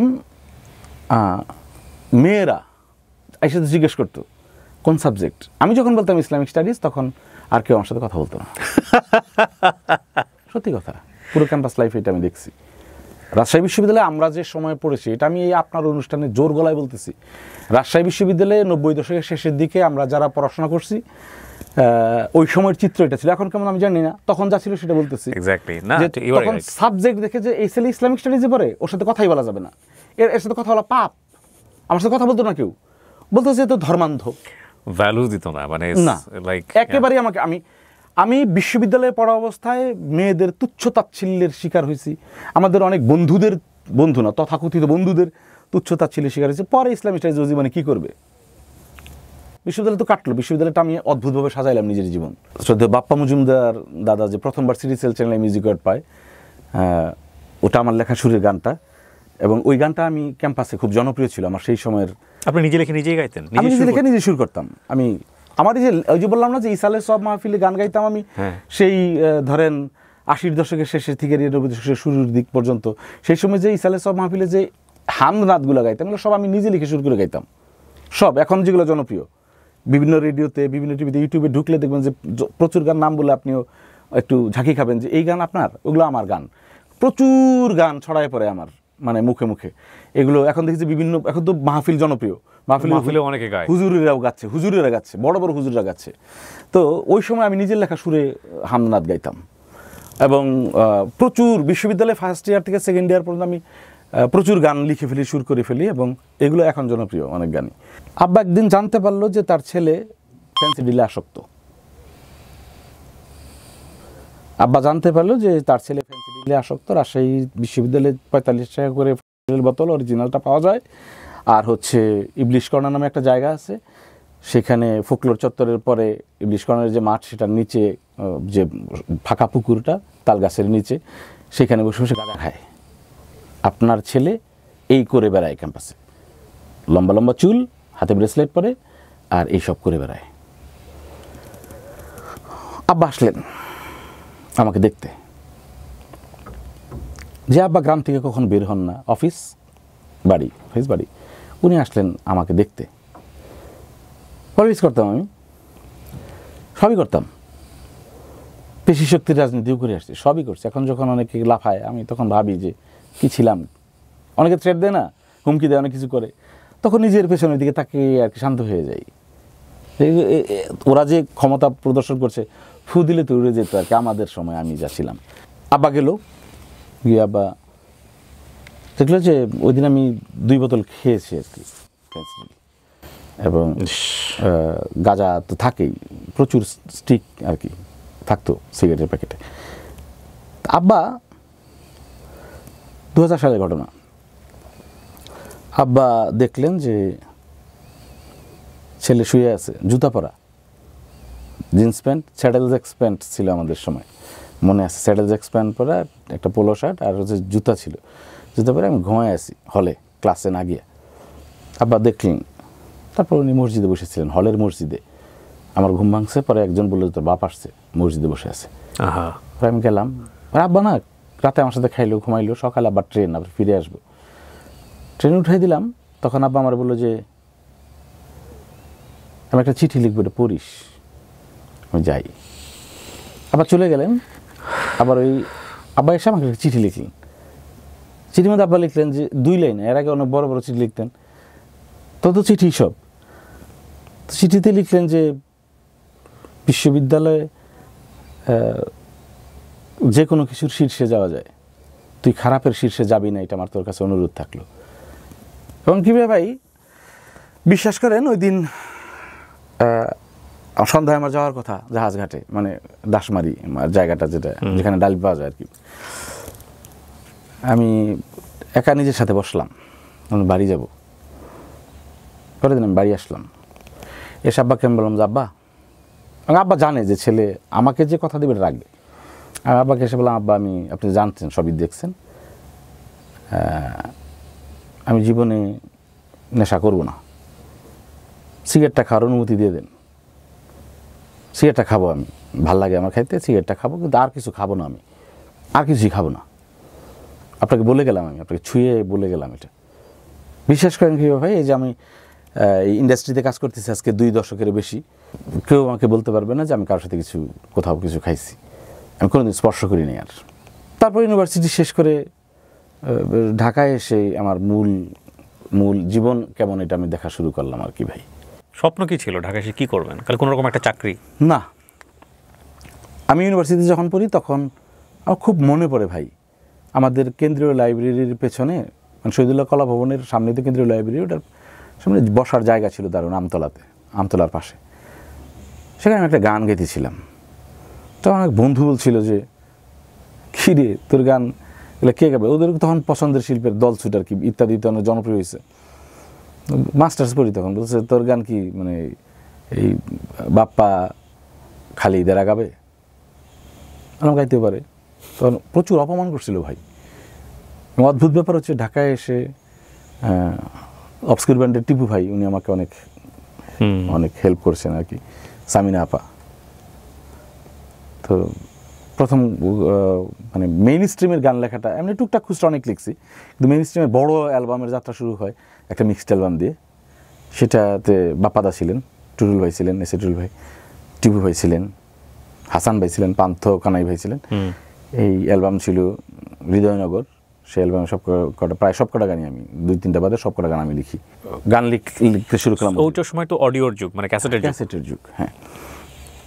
তো আমি ঢাকায় এসে আমি তখনই মাস্টার্সে যখন পড়ে স্টুডেন্টরা, তখন তাদের একটা ড্রিম থাকে আসলে কে কী করবে, ছকটা মূলত সেই সময় ফাইনাল করে ফেলে আর কি, আমার কী করতে হবে। তো ফাঁকে বলি ক্যাম্পাসের আলাপ শেষ করে যে ক্যাম্পাস লাইফে আমার প্রেম হয় নাই ইউনিভার্সিটিতে, আমি পাত্তা পাই নাই, আমার কেউ গুনেই নেই আমাকে। কারণ সুন্দর গাওয়ার পরেও আপনাকে না, সাবজেক্ট ভালো না, এর সাথে প্রেম করে কী হবে, তো খাওয়াই দিতে পারবে না, কেউ করে নাই। 2-3টা মেয়েকে ভালো লাগতো কখনো, তারাও হয়তো আমার পছন্দ করছে, তাদের কাছাকাছি হাঁটতে গিয়ে বুঝাই দিছে যে আসলে আপনাকে আমি পছন্দ করি, অনেক তীব্র পছন্দ করি, কিন্তু না, আপনাকে আসলে জীবন সিরিয়াস চিন্তা করা যাবে না, আপনাকে ভাবা যায় না আর কি, ভাবে নাই কেউ। আমি এটা কেউ বলতে পারবো না, আমার সময় আমার তো চিনতো সবাই, ক্যাম্পাসে সবাই চিনতো, মোটামুটি সবাই, 80% পোলা আমাকে চিনতো। কেউ বলতে পারবে না যে আমার ক্যাম্পাসে কোনো মেয়ের সাথে দেখছে আমাকে আলাদাভাবে। হই হুল্লোড় করে বেড়াচ্ছে অনেক মেয়ের সাথেই, কারণ ক্যাম্পাসের মেয়েরা আমাকে ভীষণ পছন্দ করতো। যখন কারেন্ট চলে যেত, লোডশেডিংয়ের সময় আমি থাকতাম জিয়া হলে, তো আমরা হেঁটে হেঁটে রোকেয়া রাবেয়া হলের যে মাঝখানে যে জায়গাটা, সেইখানে গিয়ে দাঁড়াইতাম। আমি প্রক্টর স্যার এসে ধাওয়া না দেওয়া পর্যন্ত গান চলতো, এবং আমি ওরা অনুরোধের আসর ছিল এটা, ওরা তখন বলতো এই গান করেন, আমি তখন গলা ছেড়ে গাইতাম। ওদের খুব পছন্দের শিল্পী এবং ওদের প্লে লিস্ট পূর্ণ করে আমাকে ফিরতে হইতো। তো কিন্তু আমার সাথে কেউ কখনো আমার হাতটা ধরে নাই যে আমি তোমার সাথে সঙ্গী হইতে চাই, এবং প্রত্যাখ্যাত হয়েছি প্রতিবার, যেখানে করে প্রত্যাখ্যাত, হ্যাঁ, সব জায়গায়। তারপর আমি একাই কথা বলে যাচ্ছি, আপনি কোনো কথা বলতেছেন না? না, আমি স্পিচলেস হয়ে শুনতেছি। এই যে আমি যদি ইন্টারাপ্ট না করি, তার মানে এটা অসাধারণ গল্প। আমার দরকার নাই আপনাকে ইন্টারাপ্ট করার, আপনি এত সুন্দর বলতেছেন। জি। তা আমি কেউ পাত্তা দেয় নাই। ঢাকায় আসার পর আমি যেরকম অবাধ্যই থাকি না কেন, আমি কিন্তু বলছি আপনাকে যে আমি মারি খাওয়ার পরে আব্বার সাথে ভাত খাইতাম। তো ঢাকায় যখন আমি পা রাখি, সেই সময় আমার আব্বা স্ট্রোক করে, প্যারালাইজড হয়ে যায়। আমার আম্মা একা, আমার ছোট ভাইটা তখন ইউনিভার্সিটিতে ফার্স্ট ইয়ার পরে, রাজশাহী ইউনিভার্সিটিতে, আমি চলে আসতেছি। আর একটা ছোট ভাই, সে কিন্ডারগার্টেনে পড়ে। আম্মা একা কীভাবে কী করবে? আমি তো বড় ছেলে। সংগ্রাম কাকে বলে শুরু হয় ভাই। আমি যে স্বপ্ন নিয়ে ঢাকায় পা রাখছিলাম যে সবাই চাকরি করে, আমি চাকরি করবো না, আমি আমার শিল্প সংস্কৃতি দিয়ে ঝড় তুলে দেবো, একটা কিছু করবো আমি, এটা আমার ছিল টার্গেট। যে আমি গান গাইতে গেলেও আমার কোনো গান 1 নম্বরে নেব, লিখতে গেলেও আমি 1 নম্বরে নেব, আমি কোনো গল্প লিখলে আমি সেখানে খেলা দেখাবো, এরকম। আমি তো নানান সেক্টরে মানে চর্চা করে করে বড় হয়েছি। মনে হয়েছিল, সেটা দেখলাম যে আমি আসলে এই স্বপ্নটাকে ভাঁজ করে রেখে চাকরির প্রস্তুতিও আমাকে নিতে হয় না। আপনি খেয়াল করে দেখেন যে পত্রিকায় ওয়াক-ইন ইন্টারভিউ নামে একটা বিজ্ঞপ্তি থাকতো আর কি, এখন জানি না। আমি সেই ধরেন 2001-2 সালের কথা বলতেছি, দেখতো যে সরাসরি চলে আসেন। তা আমি একদিন দেখলাম ওয়াক-ইন ইন্টারভিউ, ওই হাই ফ্যাশন গ্যালারির একটা মানে সম্ভবত শাখা, ওটা মোশাররফ স্যার ছিলেন। গ্রিন ওয়ার্ল্ড নামে একটা, ওনার ওই ভার্টিক্যাল ব্লাইন্ডস, ভেনেশিয়ান ব্লাইন্ডস, জানালার বা ঘরের যে পর্দার, এটার একটা মার্কেটিংয়ের জব, বেতন 3000 টাকা। কাজ কি? ঢাকার এ প্রান্ত থেকে ও প্রান্ত পর্যন্ত যত বিল্ডিং আছে, যেখানে বিল্ডিংয়ের কাজ চলছে, এগুলোর তথ্য সংগ্রহ করা, আর্কিটেক্ট যারা আছে, যারা ডিজাইনার আছে, ইন্টেরিয়র ডিজাইনার আছে, যারা আছে, এদের নাম্বার জোগাড় করে এদের সাথে কথা বলা, এদেরকে কনভিন্স করে সেখানে কোনো অফিস টফিস বা ইয়েতে এই প্রোডাক্টটা ঢুকাই দেওয়া। এটা ছিল চ্যালেঞ্জ। এটার উপর 10% কমিশন। গান লেখালেখি সব বন্ধ করে দিলাম। বন্ধ করে দিয়ে আমি গ্রিন ওয়ার্ল্ডে কাজ শুরু করলাম। ভাই, আমি থাকতাম আমার বন্ধুদের সাথে। তখন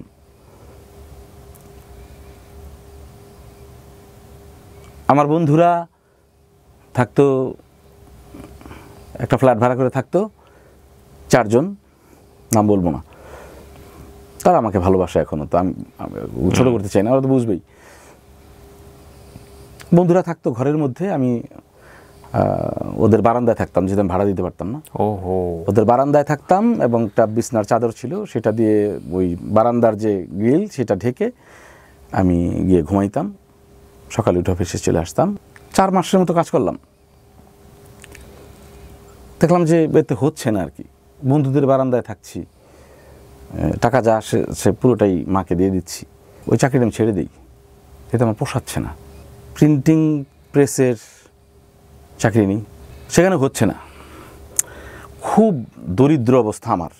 বাড়িতে তো বুঝতে দিচ্ছি না যে আমি কষ্ট করে চলতেছি। আম্মা বারবার জানাইতো যে তোর টাকা পয়সা লাগলে বলে আমি ম্যানেজ করে দিতেছি, কারণ ঢাকায় তোর চাকরির বিসিএস তো দিতে হবে। বাপ মা স্বপ্ন বিসিএস দেবে। ইউনিভার্সিটিতে পড়ছে কেন ছেলে, পাবলিক ইউনিভার্সিটিতে পড়াশোনা করছে ছেলে তো চাকরির প্রিপারেশন নিতে হবে।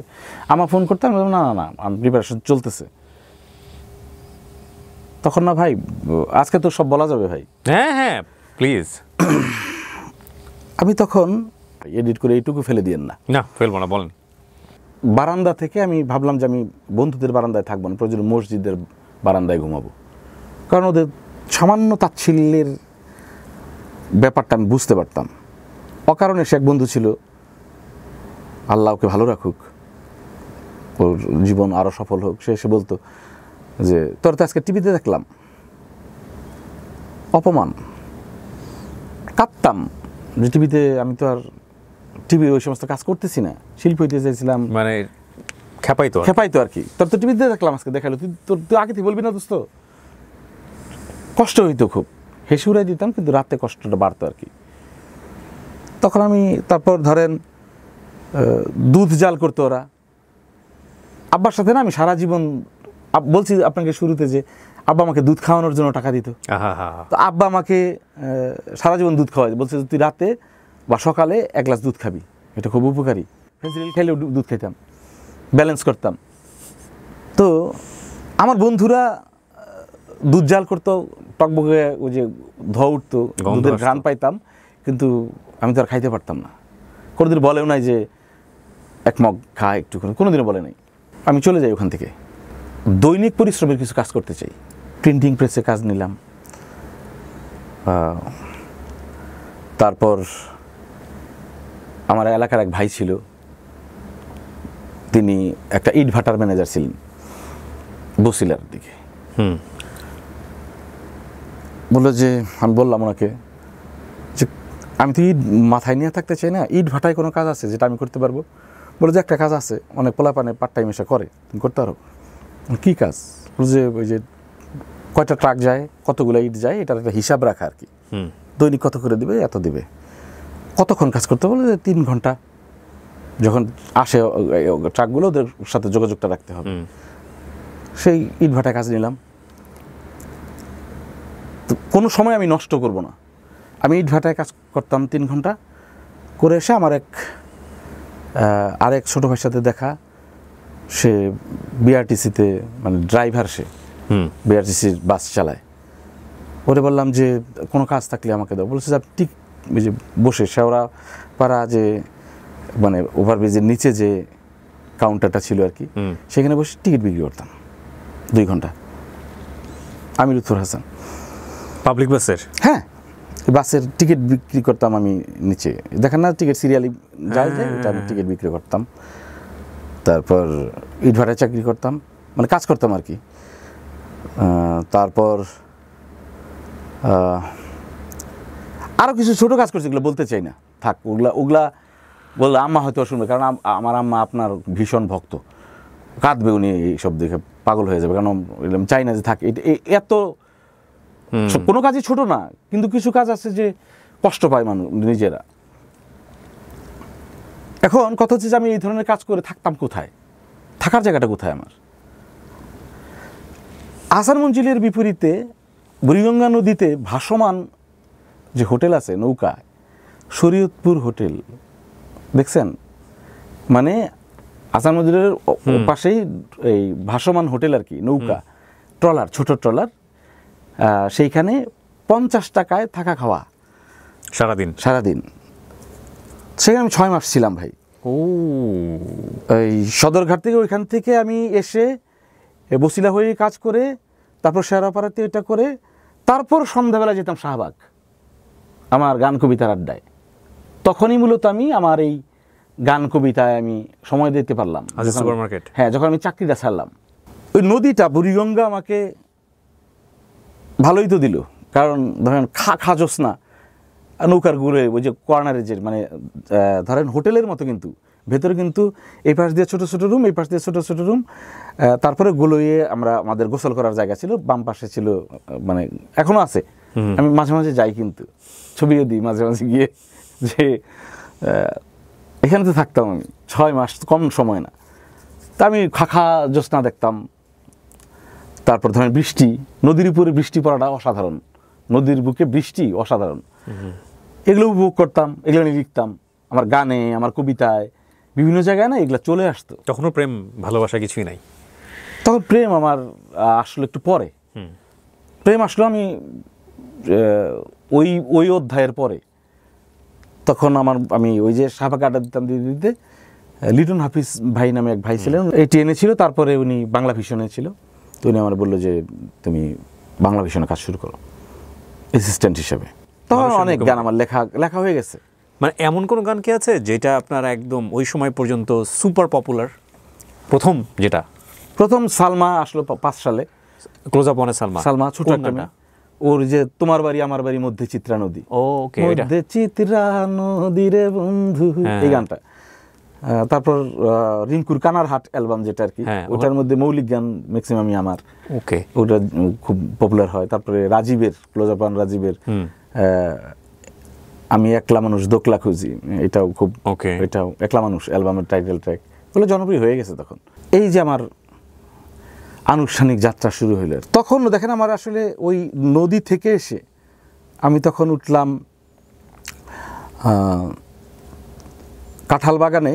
কাউনাইন স্বরূপ ভাই থাকতেন, বাংলা বিষয়ের প্রডিউসার কাউনাইন স্বরূপ ভাই, আর থাকতেন জাহাঙ্গীরনগর বিশ্ববিদ্যালয়ের ডক্টর রেজা আরিফ ভাই এবং স্বরূপ ভাই থাকতেন। দুজনেই তো নাট্যতত্ত্বের স্টুডেন্ট। তো এবং রেজা আরিফ ভাই টিচার, তখন সবে টিচার হিসেবে যোগ দিয়েছেন। তো রেজা আরিফ ভাই রাতে এসে সিনেমা দেখতেন আমাকে নিয়ে বসে, এই দেখ এটা হচ্ছে ভিক্টোরিয়া ডিসিকার সিনেমা, এটা হচ্ছে সানফ্লাওয়ার এই সিনেমার নাম, এটা হচ্ছে দ্য বাইসাইকেল থিফ, এটাতে এরকম এই সিনেমা, আমাকে সামনে বসে উনি ক্লাস করাতেন। লুৎফর এটা হচ্ছে সত্যজিতের পথের পাঁচালী, এই যে কাঁথা যে ফুটা করে যে তাকাইতেছে, এই যে একটা মন্তাজ, আমাকে এগুলো বুঝাইতেন, ফিল্মের ক্লাস করাইতেন।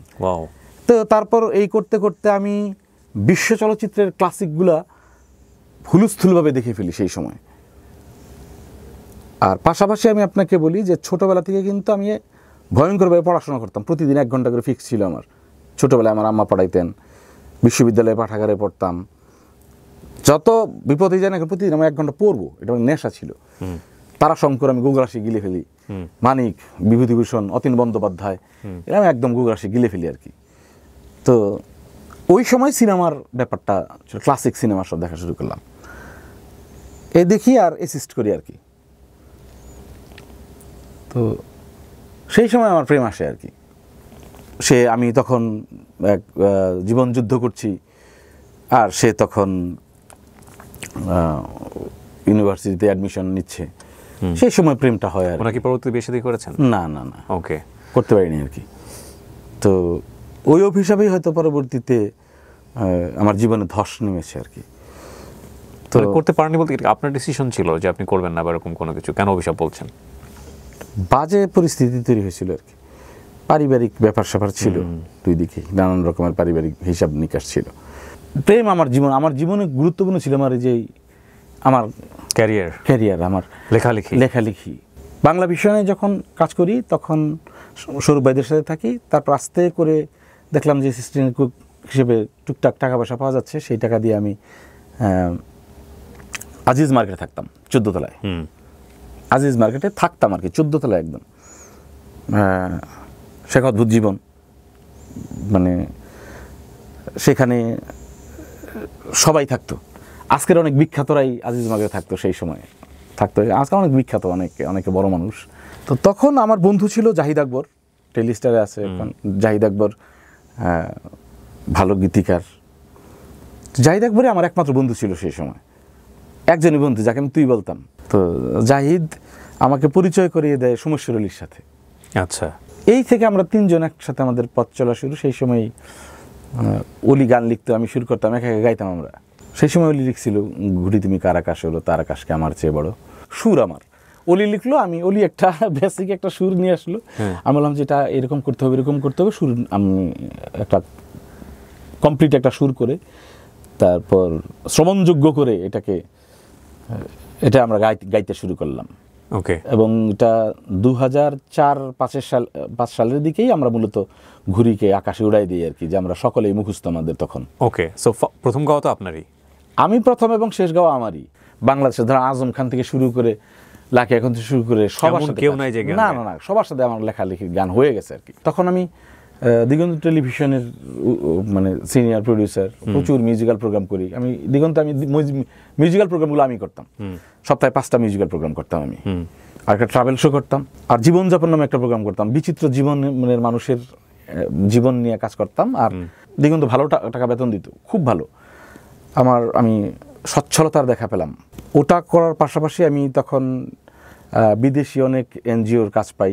আমি একাধারে স্ক্রিপ্ট লিখতাম, আমি সেগুলোর ব্যাকগ্রাউন্ড ভয়েস দিতাম, আমি সেটা টাইটেল সং বানাই দিতাম, মানে একটা ডকুমেন্টারি আসলে সেটার সব কাজে আমি করে দিতাম। দুহাত জুড়ে কাজ। হ্যাঁ, এত কাজ আমার তখন, এত কাজ, আমি কোনো বেতনই তুলতাম না। আমি বেতন কত যাচ্ছে আমার ছোটো ভাইয়ের কাছে আমি দিয়ে রাখছিলাম যে সব তুই বাড়িতে দিয়ে দে। বিয়ে করার আগ পর্যন্ত আমি যত টাকা উপার্জন করছি, আমি মাসিক বেতন যেটা, এটা কোনোদিন আমি হাত দিয়েও দেখিনি। পুরোটাই আব্বা আমাকে দিয়ে দিচ্ছি, পুরোটাই। এটা আমার ভাল লাগে ভাবতে। রেডিওগুলোর আলোচিত গানের মধ্যে ওই সময় 2010-11 সালের দিকে ঘুড়ি গানটা বেশ বাজত আর কি। রেডিওতে এত বেশি জনপ্রিয় হয়ে যায়, বাধ্য হয়ে আমাকে একটা ভিডিও করতে হয়, এই ঘুড়ি তুমি কারাকাশের। সেই ভিডিওতে আমি থাকবো না ভাই, মাপসাই আব্বার ভয়ে আমি থাকবো না, মারজুক ভাইকে দিয়ে এটা আমি ভিডিও মডেল বানাই। মারজুক রাসেলকে বললাম যে ভাই আপনি আমার গানে অভিনয় করবেন। বলছে যে আরে বেটা আমি কি কোনোদিন বেটা মিউজিক ভিডিও মডেল হয়েছি নাকি? করেন না, আপনি করেন আমার জন্য। আমার ধারণা এই লোকের জীবনও দুর্দান্ত গল্প, কিন্তু বলে না। মানে ঘুড়ি শুনে নাই আমাদের ওই সময়ের মানুষ যারা। আপনি শোনাবেন নাকি আমাদেরকে আজকে খালি গলায়? এখনই না? হ্যাঁ শোনাই দেন। ময়লা টি-শার্ট, ছেঁড়া জুতো, কদিন আগে ছিল মনেরই মতো, দিন বদলের টানা পড়ে নে, শখের ঘুড়ি না টাইট সুতো, ঘুড়ি তুমি কার আকাশে ওড়ো, তার আকাশ কি আমার চেয়ে বড়, তার আকাশ কি আমার চেয়ে বড়, ঘুড়ি তুমি কার আকাশে ওড়ো, তার আকাশ কি আমার চেয়ে বড়, তার আকাশ কি আমার চেয়ে বড়। এই আর কি, বিউটিফুল। তো ঘুড়ি জনপ্রিয় হয়ে যাওয়ার পর আমি গানে মানে শিল্পী হয়ে গেলাম।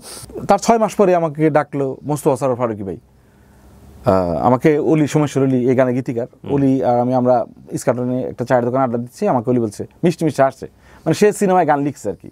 ফারুকী ভাই বলছে যে আপনার একটা ফোন আসবে, ফোনটা হাতে নিয়ে থাকেন, অন্য যে কোনো ফোন আসুক কেটে দেন, কিন্তু এখন ফোন কেটে দিবেন, আগামী 1 ঘন্টা কারো ফোন ধরবেন না, ফোনটা ফ্রি রাখেন। কেন, কী হয়েছে তোর, কী সমস্যা? বলছে ফোন আসবে একটা। সত্যি ফোন আসলো। হ্যাঁ লুথর, আমি মোস্তফা সরোয়ার ফারুকী বলছি, তুমি একটু ধ্বনিচিত্রে আসো। তখন ধ্বনিচিত্র হচ্ছে ইস্কাটনের ভেতরে, এশিয়াটিকের। হ্যাঁ, গিয়ে যে রিপন নাথ বসে আছে, আর রিপন গানটা প্লে করো। গানটা প্লে করলো। আমি বললাম যে কী গান ভাই? বলছে এটা বাচ্চু ভাইয়ের সুর, এটা কবির বকুল লিখছে, এটা বাচ্চু ভাইয়ের সুর সঙ্গীত, এই গানটা তোমার গলায় কেমন হয় একটু টেস্ট করবো আমরা। তো কাপাকাপি শুরু হয়েছি, কী বলে কী বলতেছে এগুলো? বাচ্চু ভাইয়ের সামনে যাবে না, বাচ্চু ভাই আমাকে আদর করে অনেক, কিন্তু বাচ্চু ভাইয়ের সুরে গান গাবে তো এ তো আমার ভাবাটা আমি মনে করি ভাব আমি অসম্ভব, আমি এত যোগ্য না। আমাকে বলে যে তুমি এক কাজ করো, তখন তুমি করে বলো, এখানে তো তুই আদর করে বলছে। ফারুক ভাই বলতেছে যে তুমি একটু আমার সাথে চলো। ফারুক ভাই তার গাড়িতে আমাকে নিয়ে গেল ওখান থেকে কাজী অফিসগুলিতে, মগবাজার। বাচ্চু ভাই রেবিকে চেনে, নিয়ে যায়। বাচ্চু ভাই দেখে আমাকে জড়াই ধরলো, বলছে যে আয় আয় তোর জন্য একটা সরোয়ার বলে ডাকতো ফারুক ভাইকে, তোর জন্য সরোয়ার একটা দারুণ গান করছে। আমার জন্য মানে কি? গানটা প্লে দিল, বলে যে তোর ঘুড়ি শুনে শুনে তোর হাহাকারটা আমরা আবিষ্কার করছি, যে তুই কি হাহাকার দিছিস, তুই সারা দেশ বিরহ যারা ভালোবাসে তারা তোরে ভালোবাসে, তো এই গান তোরই গাইতে হবে। বাংলাদেশের একজন দাম করা শিল্পী এই গানটা গিয়েছিলেন আর কি, গাইড ভয় ছিল। আমার বাচ্চু ভাই আমি আপনার গান গাইতে পারবো না, এ আমার দ্বারা অসম্ভব। বলছে গা তোর জন্য এই গানটা বানানো, তুই গা। আমার বাচ্চু ভাই আমি একটু প্র্যাকটিস করবো। যা প্র্যাকটিস করে, কবে ভয়েস দিবি বলিস। আমি তারপর বাচ্চু ভাই অনেক আদর করে আমাকে দিয়ে গানটা গায়, মাসুদ ভাই এলার। কোন গান এটা? টেলিভিশন সিনেমায় ভাবনায় ডুবি ভাসি। ওকে ওকে, ভাবনায় ডুবি ভাসি, এই গানটা বাচ্চু ভাই আমাকে দিয়ে গাওয়ালেন। তারপর থেকে আমার টেনশন, যেটা কি সিনেমায় যাবে। ফারুক ভাই অস্ট্রেলিয়াতে না কোথায় কোথায় আছে, আমি খালি ফেসবুক ইনবক্সে লিখি। ভাই আমার গানটা কি যাবে? বলছিল তোর কথা কম বলো, কারণ শুনলাম যে ফিমেল ভার্সনটা ন্যান্সি গাইছে, তখন ন্যান্সি কেবল হিট। আমি টেনশনে পড়ে গেলাম, সিনেমায় গানটা যাবে। তো বসুন্ধরা সিনেপ্লেক্সে হচ্ছে এটার প্রিমিয়ার হইলো, আমার সমস্ত বন্ধুরা সাংবাদিক সবাই আছে, আর আমি তো আমার তো গলা শুকায় যাচ্ছে, কি হচ্ছে না যে জানি না, আমি তো জানি না সিনেমা বেইজ্জতি না হয়ে যায়। হ্যাঁ, তো দেখলাম যে কিছুক্ষণ পরেই মোশাররফ করিম আর চঞ্চল তো ছিল, আর তিশা ভাবি ছিল, তো মোশাররফ করিম একটা দুঃখ পেয়ে ধান ক্ষেতের পাশ দিয়ে হেঁটে যাচ্ছে, ঠিক সেই সময় বেজে উঠলো ভাবনায় দুই ভাষী লুৎফর হাসানের কণ্ঠে। পুরো মানে সিনেমা হলে যত আমার বন্ধু বান্ধব সাংবাদিক তো সবাই তো ওদের নিয়েই তো প্রিমিয়ারটা হচ্ছে, সবাই এই ধারায় গিয়ে পেছন দিকে বলছে এই মামা। ওই দিন অন্যরকম এক অনুভূতি আর কি। তো আমি গানে ব্যস্ত হয়ে গেলাম, একের পর এক গান, নানা রকমের গান আমার আসতেছে। প্রেমের অ্যালবামও যদি কেউ করতো ভ্যালেন্টাইনে, আমার জন্য আলাদা করে সিঙ্গেল গান রাখতো, ভাই এটা আপনার জন্য করছে। এখনো প্রীতমের ম্যাক্সিমাম গেল কিন্তু আপনার করা না? হ্যাঁ, প্রীতমের এটা হচ্ছে যে আরেকটু পরে বলে দিচ্ছি। তারপরে আমি আমার সেকেন্ড অ্যালবাম আসলো আমার আকাশ পুরোটাই, তারপরে ওইটাতে লতিফুল ইসলাম শিবলি ভাই, মারজুক ভাই সবাই গান লিখছেন। আমি অলিরে বললাম যে তোর তো সব গান আমি গাইলাম, তা আমি একটু ওনাদের গান গাই, একটু যে গান করলাম। তারপরে আমার একটু শখ হইলো যে বাংলাদেশের কিংবদন্তি কবিদের লেখা গান, যারা বেঁচে আছে তাদের গান, মরে গেছে তাদের না, বেঁচে আছে যারা তাদের গান করব। তখন আমি কালের কলস বইটা, আমি সোনালী কাবিন, কালের কলস ব্যাপক প্রিয় আমার, আল মাহমুদ প্রিয় কবি, আল মাহমুদের বাসায় গেলাম, গিয়া আল মাহমুদকে বললাম যে ওস্তাদ আমি আপনার একটা গান গাইতে চাই, আপনার এই গানটা। সোনালী কাবিনের আল মাহমুদ? হ্যাঁ, কবি আল মাহমুদ। কোন সময়ের গল্প এটা? এটা 2012 সালের কথা। মানে এটা তো আপনার জন্য তখন টাফ, ডেফিনেটলি। হ্যাঁ, আপনার সার্কেল থেকেও টাফ? হ্যাঁ, ইফ ইউ ডোন্ট মাইন্ড। খুবই টাফ। আমি যা বললাম যে আমি কবি, আমি আপনার এই গানটা গাইতে চাই। কানে শোনে না, অল্প অল্প শোনে। আমি বললাম আপনার এই গান আমি গাইব, শোনাও। কি শুরু করছো?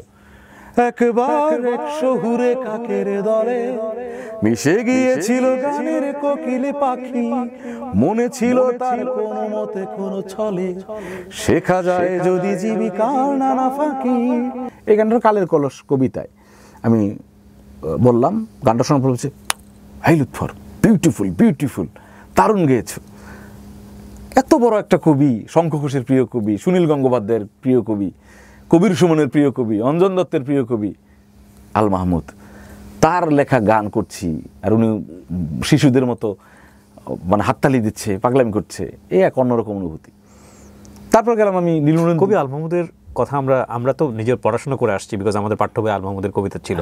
পরবর্তীতে বড় হয়ে আমরা ওনার সম্পর্কে জেনেছি, কিন্তু আল মাহমুদের যেভাবে বিদায় বাংলাদেশের পটভূমিতে, এটা নিঃসন্দেহে দুঃখজনক, কষ্টজনক। আমরা আমাদের অনুষ্ঠান থেকে শ্রদ্ধা জানাই ওনাকে, অবশ্যই। আচ্ছা, আরেকটা বইয়ের কথা একটু বলে দিই, এটা প্রসঙ্গক্রমে নাও আসতে পারে। এটা হচ্ছে আমাদের এই যে আমাদের লুৎফর ভাইয়ের এবারের বইমেলার বই, উনি হয়তো বেশ কটা বই লিখেছেন। 35টা? হ্যাঁ। মানে যখন এই গল্পটা যেখানে আছে সে পর্যন্ত আপনার কোনো কিছু লেখা হয়নি নাকি? এরপরে অনেক লেখা আছে। আমি 2009 সাল থেকে আমার বই আসতেছে আর কি। এই সব কবিতার বই না, এর উপন্যাস, গল্প, বাচ্চাদের বই, সব ধরনের লেখালেখি আছে। 35টা বই, তার মধ্যে 13টাই উপন্যাস। এই যে এবারের বইমেলা টাইপ সি কিনে নিয়েন আপনারা। হ্যাঁ, 35টা বই, জি, লুৎফর হাসানের। তারপর কি হলো? আল মাহমুদের পর আমি গেলাম কবি নীলনন্দী গুণের কাছে, যাই বললাম যে দাদা আপনার একটা কবিতা আছে ভীষণ জনপ্রিয়, সংসার মানে সোনার কাকন, এই কবিতাটা আমি, সংসার কবিতাটা আমি একটু। তখন আমি সংসারে অসুখী মানুষ, বিয়ে হয়ে গেছে তখন। হ্যাঁ, বিয়ে আমার আমার মেয়ে জন্ম হয়ে গেছে, দুপুর কিনে গানও করে ফেলছি আমি। আচ্ছা, প্রসঙ্গত বলতে হয় যে শ্রদ্ধেয় কবির সুমন আমাকে ফোন করেছিলেন, আমার দীর্ঘ সময় কথা বলেছেন, বলছে যে আপনি করে বলছেন আমাকে, বলছে আপনার মেয়েকে নিয়ে যে গানটা, এটা অদ্ভুত। দুপুরের বয়স কত তখন? দুপুরের বয়স তখন, ওর গান যখন প্রথম করি আমি তখন ওর বয়স 9 মাস। তখন দুপুর নাম লিখেছিলেন কেন? দুপুর সময়টা আমার ভালো লাগে। ইন্টারেস্টিং, এটা তো কারোরই ভালো লাগে না। দুপুর আমার অসম্ভব প্রিয়, সময়টা ভাল লাগে খুব, মানে এমনিতেই এমনি দুপুর বেলাটা ভালো লাগে, আমার ঝলমলে দুপুর ভালো লাগে। কবিতা লিখি দেখে ভালো লাগে, যেমন রোদ ঠোদ নাই আকাশ, এরকম ভালো লাগে। কবিতা লিখি যে সকাল ভালো লাগবে বা সন্ধ্যা ভালো লাগবে, রাত, আমার দুপুর ভালো লাগে। ইন্টারেস্টিং। হ্যাঁ, গ্রামের দুপুর তো রাত ভালো লাগে, নিশিরাত, কিন্তু গ্রামের দুপুর ভালো লাগে, একদম নির্জন রাস্তায় দুপুর, ঝিঝি পোকাটা, ওইটা তো বাস ফাটে টাস টাস। হ্যাঁ, কবিতা থেকে আমি গান করলাম। অ্যালবামের নাম ছিল জোনাকিরা, এবং জি সিরিজের খালিদ ভাইকে নিয়ে টাকা দেয় না, এই না, নানান কথা বলে মানুষ, কিন্তু খালিদ ভাই এটার পেছনে প্রচুর টাকা দিয়েছিল এই অ্যালবাম করার জন্য, অনেক টাকা। আমি জিজ্ঞেস করলাম, খালিদ ভাই আপনি এই অ্যালবামে এত টাকা খরচ করলেন কেন, এটা তো চলবে না? খালিদ ভাই বলছিলেন যে এটা তো অ্যাসেট লুৎফর, হ্যাসেট এটা। হ্যাঁ, খালিদ ভাইয়ের কাছে আমি ভালো লাগে, আমার খালিদ ভাই ভীষণ ভালো লাগে, ভালোবাসি আমি খালিদ ভাইকে। দিগন্ত টেলিভিশন বন্ধ হয়ে যাওয়ার পর আমি আবার সাংবাদিকতায় ফিরে আসি, লেখালেখিতে পত্রিকায় কাজ করা শুরু করি। তখন এনামুল মুনি নামে এক ভাই ছিল, সে মানব কণ্ঠে ছিল, মানব কণ্ঠের অনলাইন ইনচার্জ হিসেবে জয়েন করি আমি। তো তারপরে ওখান থেকে চলে যাই আরেকটা টেলিভিশনে, সেখানে নিউজ প্রডিউসার হিসেবে কাজ করি। তো সেই অবস্থায় আমাকে আসিফ ভাই ফোন দিলেন, আসিফ ইকবাল, যে তুই এসে একটু গান চিলটা শুরু কর, আমার মনে হয় তুই পারবি। সেটা 2014 শেষের দিকে। তো আসলাম, গানচিল শুরু করলাম। গানচিল যখন শুরু করি 2015 সালে আমাকে আসিফ ভাই বললেন যে তোর কাছে কি কোনো ফোক গান আছে? আমি গোলাম রাব্বানির লেখা 2টা লাইন আছে, আর পুরো গান নাই, পরে গানটাকে সবাই মিলে লিখতে হবে, সুর করা আছে। আমি সুর করছি, গানটা আমি শোনাইলাম। শোনানোর পর বললো যে তুই প্রীতমের কাছে যা। তো প্রীতমের কাছে গেলাম, গোলাম রাব্বানি আমি মিলে গানটা লিখলাম, সুরটা আমি গেয়ে আমি গাইড ভয়েস দিলাম। আমি দেওয়ার পর প্রীতম এটা নিয়ে বললো যে গান তো দাঁড়ায় গেছে, তাহলে এটা র্যাপ অংশ থাকবে, এটা সাফায়েত গাইল, ওটুক সাফায়েতেরই লেখা। তারপর গানটা গেল মমতাজ, গাওয়ার পর উনি মানে ফোকে ব্যাপক জনপ্রিয় বাংলাদেশে, উনি গাইলেন ওইটা। আর র্যাপ অংশটা গেল অংশু ভাই, তানভীর রহমান অংশু ভাই এটা ভিডিও বানাইলেন, টয়া এবং আরও অনেকে অভিনয় করলেন এটাতে। বিস্ফোরণ হয়ে গেল আর কি, বন্ধু তুই লোকাল বাস, বন্ধু তুই লোকাল বাস, এইটা এত বেশি জনপ্রিয় হইল।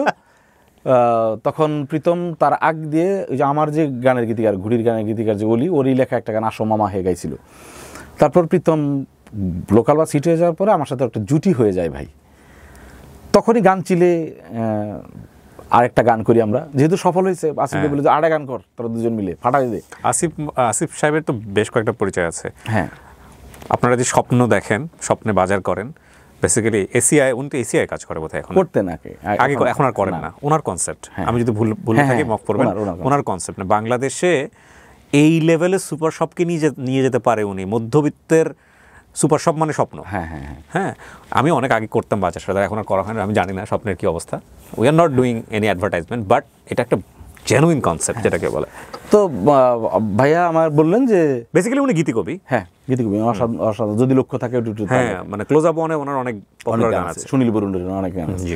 তো আসিফ ভাই আমাকে বললেন যে আরেকটা গান কর। তো আমি বললাম যে আমার একটা গান দেন, আপনার লেখা গান তো আমি গাই নাই। তখন উনি আমাকে একটা গান দিলেন। আমি বললাম যে আমার সংসারে যন্ত্রণা আছে, এরকম একটা গান দেন। আচ্ছা, এটুক থাকবে তো। আসিফ ভাই আপনাকে বইয়ের কথা বলে দিয়েছিলেন নাকি? বই আসতেছে আসিফ ভাইয়ের। হ্যাঁ, একটা বই লিখেছে জীবনে। হ্যাঁ, বইটা আপনারা কিনবেন এবার, কি জানো, যদি লক্ষ্য থাকে। হ্যাঁ, যদি লক্ষ্য থাকে, সফল হওয়ার খোলা কৌশল, আমি খুব স্মার্ট একটা বই আসতেছে, দারুণ বই, অন্য প্রকাশ থেকে। আপনারা কিনে নিন বইটা, রকমারিতে পাবেন ডেফিনেটলি। হ্যাঁ, আসিফ ভাইকে আমি বললাম যে আসিফ ভাই আমার একটা জীবন নিয়ে একটা গান লিখে দেন না। আমার তো সংসারে সুখ নাই, সংসার মানে আমি দুপুর হওয়ার পর থেকে আমি আলাদা থাকি, একই বাসার মধ্যে থাকি, আলাদা থাকি। এটা কয় বছর সংসারের, কত বছর পরের ঘটনা এটা? সংসারের 2 বছর পর থেকে আলাদা থাকি, কিন্তু সংসার হয়েছে 10 বছর ভেঙে যাওয়ার আগ পর্যন্ত। ওকে। তো আমি ওই 8 বছরে মানে আলাদাই থাকতাম। 8 বছর আমার রান্না বান্না সবই আলাদা ছিল, একই বাড়িতে রান্না বান্না, একই ঘরে। তো আসিফ ভাইকে বললাম যে আমার এরকম একটা গান লিখে দেন। আসিফ ভাই একটা গান করলেন, পরে ফাহাদ খান বিজ্ঞাপন বানায় যে নির্মাতা, ও এটা ভিডিও করলো। এটা খুব চলতো এক সময়। এক ঘরে বসত করি, ভুবন 2খানা, তোমার আমার দেখা বুঝি উপর থেকে মানা, ছাপোষাই জীবন থেকে মুক্তি মেলে না, বন্ধু তোমার ছুটি মেলে না। এই গানটা আমি গাইলাম প্রীতমের মিউজিকে। প্রীতমের সাথে আমার কাজ এটা। তারপরেই হচ্ছে আমি আর প্রীতম গার্লফ্রেন্ডের বিয়ে একটা গান লিখলাম। তুমি তলে তলে টেম্পু চালাও, একটা প্রচলিত কথাকে ভেঙে নানান রকম কথাবার্তা দিয়ে করলাম, হিট হয়ে গেল। তারপর সাবিলা নূর আর গাইলো একটা 700 টাকার গান, ফুগের সাবদ্দি মিলে, নুহাস যেটার ভিডিও বানিয়েছিল। তারপরেই গান বাংলা চ্যানেলে একটা উইন্ড অফ চেঞ্জ একটা প্রোগ্রাম হইতো, দারুণ দারুণ গানের। প্রীতম আমাকে বলে দিল একটু তাড়াতাড়ি আসেন, আপনি আর আমি একটা গান বানাই। শাহ আলম সরকারকে আমরা মানে ঈর্ষা করি, এত গান লিখছেন উনি নাকি আমার গান গাবে, মানে উনি কত গান নিজে লিখছেন আর উনি আমার গান গাবে, এটা তো অবিশ্বাস্য আমার জন্য। ওনার কত কত জনপ্রিয় গান না শাহ আলম সরকার ভাই। তো শাহ আলম সরকার উনি আমার গান, হ্যাঁ একটা লাইন বলে দিলাম তারা বুঝতে পারবেন। হ্যাঁ, এখন প্রীতমের মিউজিকে গানটা করলেন, উইন্ড অফ চেঞ্জ যেগুলো গানটা, সেটা হচ্ছে তুমি আমার মুশকিলে আসান, দারুণ এক গান, ওটা দারুণ একটা ট্র্যাক। যারা মিউজিক ভালোবাসে তারা ওই গানটাকে ভীষণ পছন্দ করে, গানের লিরিক টিউন সব কিছু মিলে দারুণ একটা গান। তো প্রীতমের সাথে আমার, তারপর পরবর্তীতে ঢাকা ডায়নামিক্সের টাইটেল সং লিখলাম, অনেক প্রীতমের সাথে আমার জার্নিটা অসাধারণ হয়। এবং যতগুলা গান প্রীতম আর আমি করছি এগুলো কিন্তু মৌলিক, একটাও কাভার সং না।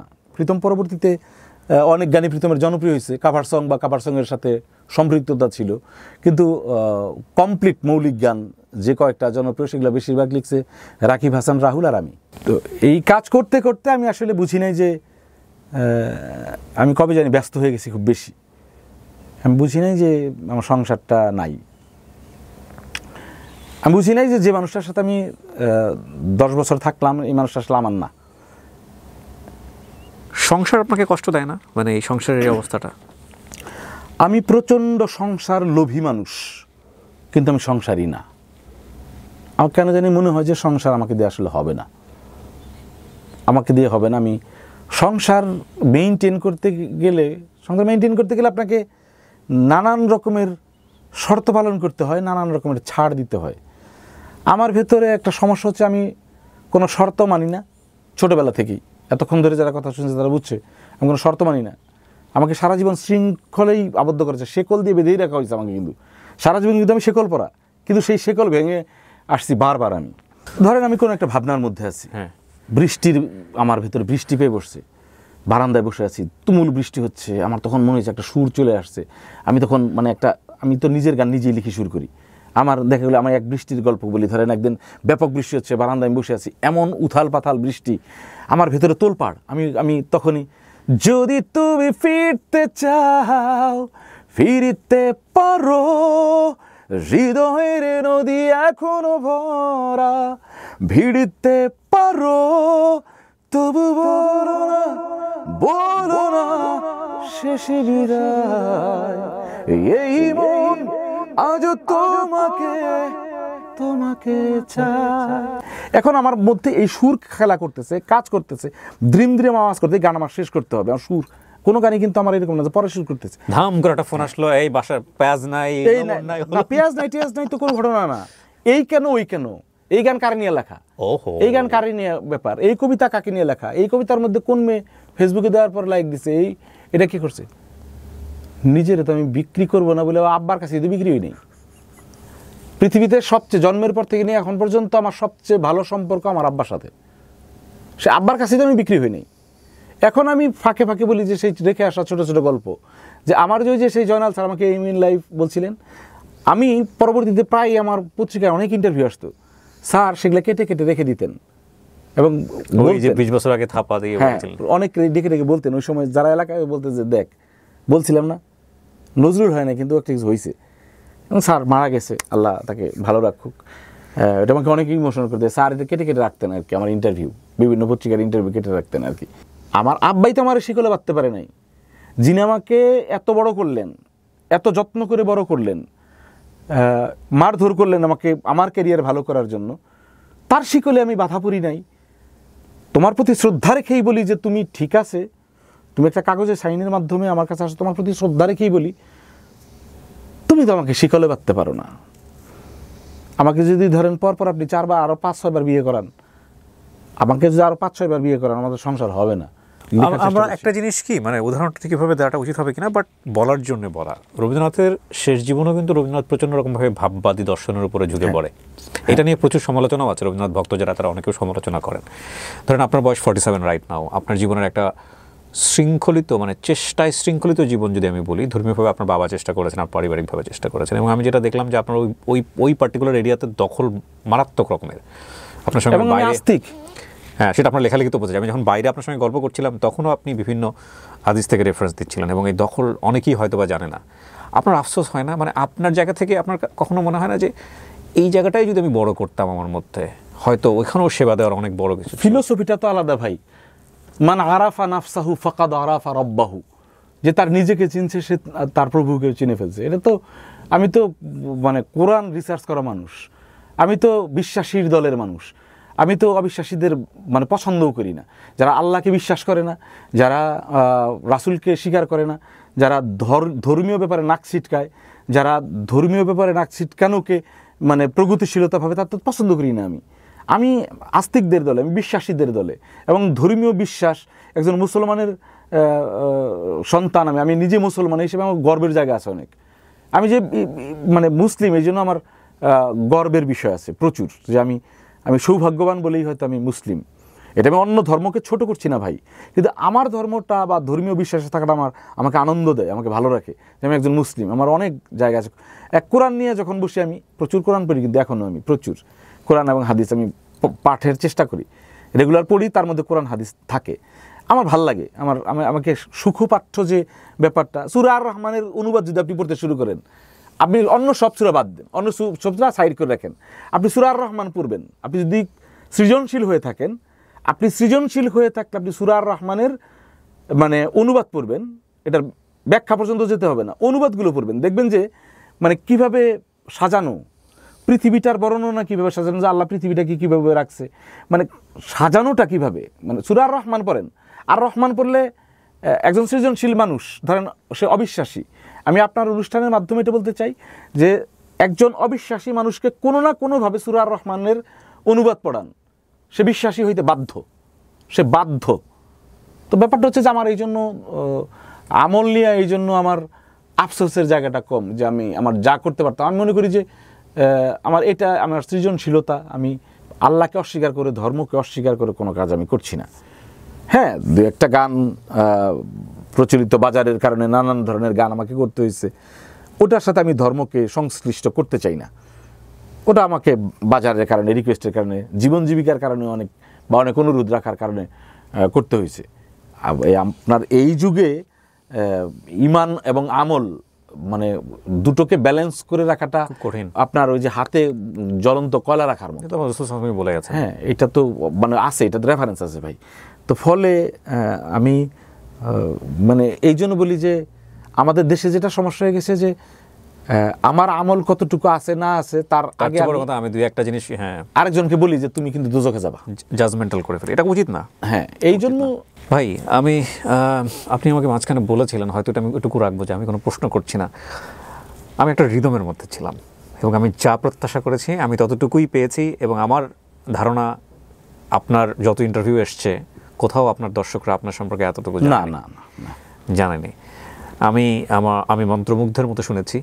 হ্যাঁ, এনলাইটেন হওয়া বলে একটা ব্যাপার থাকে, এবং এটা সায়েন্সেও সত্য, যে আপনি আপনার জ্ঞান, আপনার যা আছে সেটা নিয়ে আপনি যদি আপনার চাইতেও বেশি এক্সপিরিয়েন্স রাখে লাইফ নিয়ে, সেই সব মানুষদের পাশাপাশি দেন, আপনি এনলাইটেন হবেন।